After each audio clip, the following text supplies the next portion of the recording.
सादर नमस्कार। आज एक बहुत ही पुण्य अवसर कहूँगी और मेरे लिए बहुत ही गर्व का विषय कि जो मुझे ऐसे लोगों के बीच, बुद्धिजीवी लोगों के बीच आने का मौका मिला।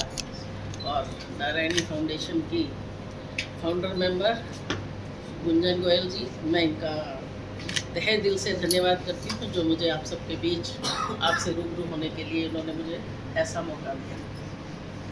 आप सभी को बहुत बहुत बधाई, ढेरों शुभकामनाएं।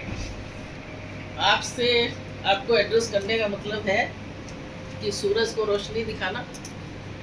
आप सब लोग इतने बढ़िया फील्ड से जुड़े हुए हैं, एजुकेशन से, और आपके कंधों पे जो भार है वो हमारे देश के भविष्य का भार है और वो उसमें बेहतरीन आपका योगदान है। इसीलिए आज आपको सभी को यहाँ सम्मानित किया गया।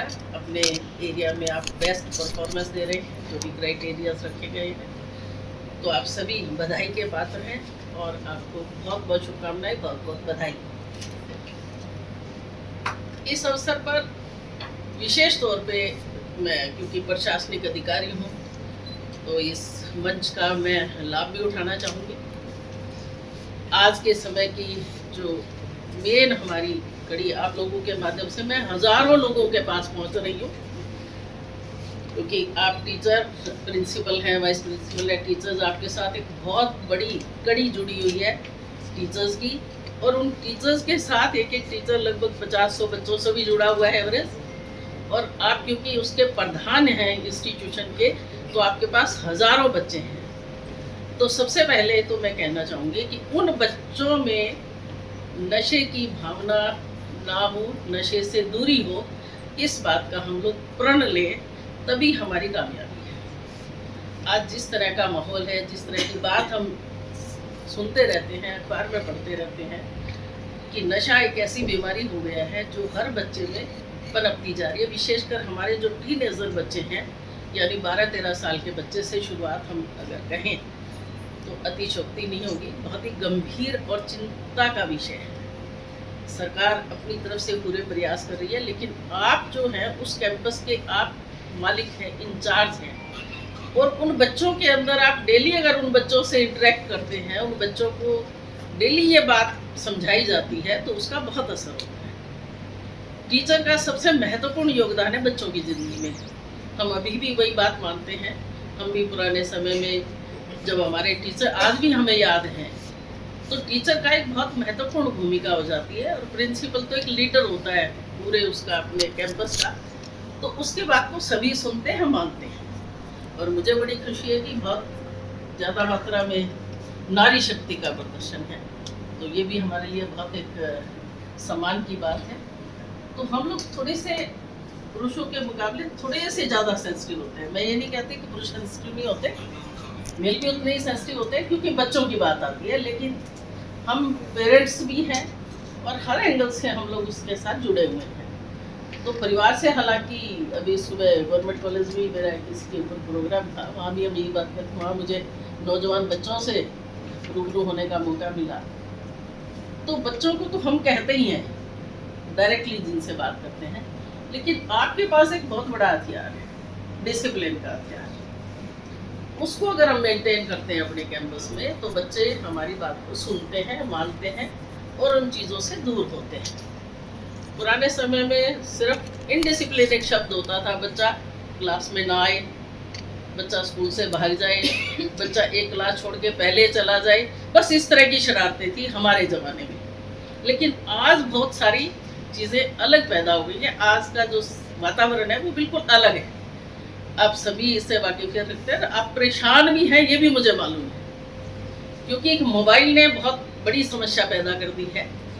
हालांकि पीछे कोरोना के समय में हमने खुद ही बच्चों को ये चीज़ें हमें देनी पड़ी, समय की मांग थी, लेकिन कहीं ना कहीं उस दौड़ में हम कहीं ना कहीं भटक गए हैं। मेरा व्यक्तिगत तौर पे मानना है, उन बच्चों को हमने वो दे तो दिया इंस्ट्रूमेंट, लेकिन उसमें हमें थोड़ा सा स्ट्रिक्ट, थोड़ा सा डिसिप्लिन और थोड़ी सी सख्ताई रखनी चाहिए।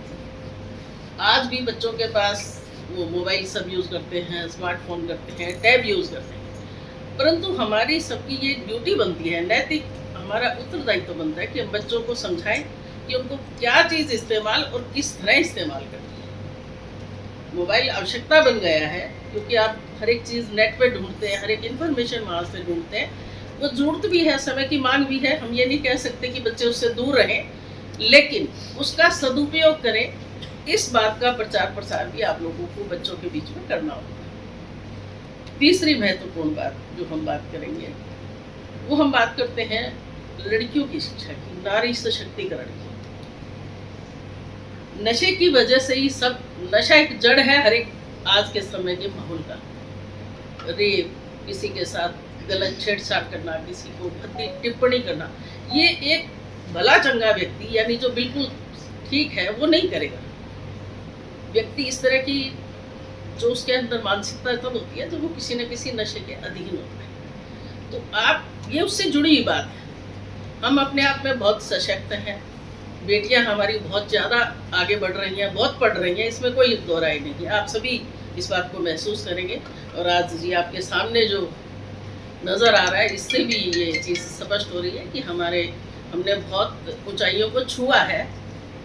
अगर महिलाओं की बात करें, कोई आज के समय में कोई भी ऐसी जगह नहीं है जहां हम ना अवेलेबल हों।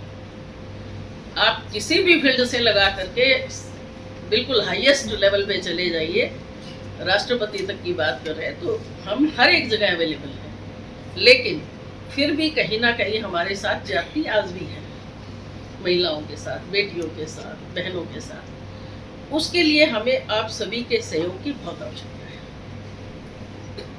जब तक हम सब लोग मिलजुल कर साथ नहीं चलेंगे, या हम अपने आप को आगे बढ़ाने की बात तो करेंगे महिलाएं, लेकिन जब तक आप लोग हमारे साथ नहीं कंधे से कंधा मिला के चलेंगे तो कामयाबी नहीं मिल सकती। बेटियों को सुरक्षित वातावरण देना, अच्छी पढ़ाई के लिए उनको प्रेरित करना, ये हम करते हैं। लेकिन माहौल एक बहुत बेटर मिले और वहाँ बेटियाँ हमारी बहुत अच्छी तरह से अपनी बात को कह पाएँ और बेटियों में किसी प्रकार का भय ना हो, सबसे बड़ी बात आज के समय की ये है। तो इसके लिए हमें पूरा प्रयास करना है। बेटियों को हम आगे बढ़ने के लिए प्रेरित करने के साथ साथ उनको ऐसा वातावरण दें और उनको ऐसा तनाव रहित वातावरण दें। इसका दूसरा पहलू भी मैं छेड़ना चाहूँगी कि बेटियों के अंदर भी कहीं ना कहीं कुछ उद्दंडता, कुछ इनडिसिप्लिन भी समय के साथ साथ, बच्चे सभी बराबर हैं, चाहे बेटा है या बेटी है, वो भी एक इशू है। तो बेटियों को भी हम उतना ही उनको वातावरण अच्छा दें, लेकिन उनको समझा के भी चलें। अनुशासनहीनता, चाहे वो लड़का है या लड़की है, किसी के लिए बर्दाश्त नहीं होना चाहिए। और आप लोग क्योंकि इसके पूरी तरह से इसमें अपने कैंपस में ये चीज़ महसूस भी करते होंगे। इसके अलावा बच्चों में आजकल हम हर एक व्यक्ति कहते हैं कि बच्चों में पढ़ाई का बहुत प्रेशर है। ये सही बात है। अभी मुझे एक बेटी ने पूछा कि पेरेंट्स के लिए क्या करें, आजकल रिजल्ट आता नहीं है, उससे पहले बच्चे सुसाइड अटेम्प्ट कर लेते हैं। बहुत गंभीर विषय है, इसमें सोचने की जरूरत है। बच्चों को मेंटली इतना हमें साउंड करना, इतना मेंटली स्ट्रॉन्ग कर देना है कि हम बच्चों को यही सिखाते हैं ना कि this is not the end, शुरुआत है।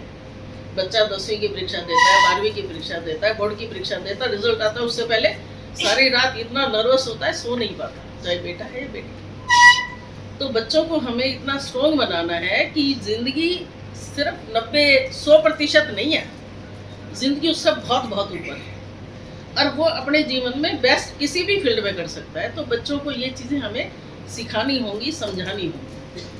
आप पेरेंट्स भी हैं तो हमें शुरुआत अपने घर से ही करनी है। पेरेंट होने के नाते घर से करनी है और टीचर होने के नाते कैंपस में करनी है। तो हम बच्चों को बहुत स्ट्रॉन्ग बनाए, मजबूत बनाए, उनको ये सारे हमें गुण उनके अंदर डालने हैं।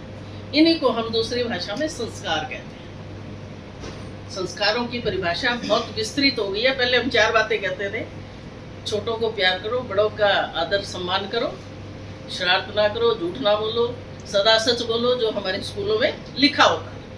लेकिन अब संस्कारों की परिभाषा बदल गई है। ये मेरे अपने व्यक्तिगत जो एक्सपीरियंस है वो मैंने आप लोगों से शेयर किया है, क्योंकि मैं आपके बीच के ही परिवार से हूँ, आपके ही हिस्से हूँ और पहले भी मैं यहाँ रह चुकी हूँ लगभग 1.25 साल। तो दोबारा सरकार ने मुझे ऐसा मौका दिया आप सबके बीच आने का। और बहुत सिंपल से स्कूल कॉलेज से हम निकल करके आए। इसका एक ही मूल मंत्र है, डिसिप्लिन रहें, हार्ड वर्किंग रहें, सिंसियर रहें और अपने लक्ष्य के प्रति वफादार रहें। इसके अलावा कुछ नहीं। आप सभी को बहुत बहुत बधाई। Thank you. जय हिंद, जय हिंद।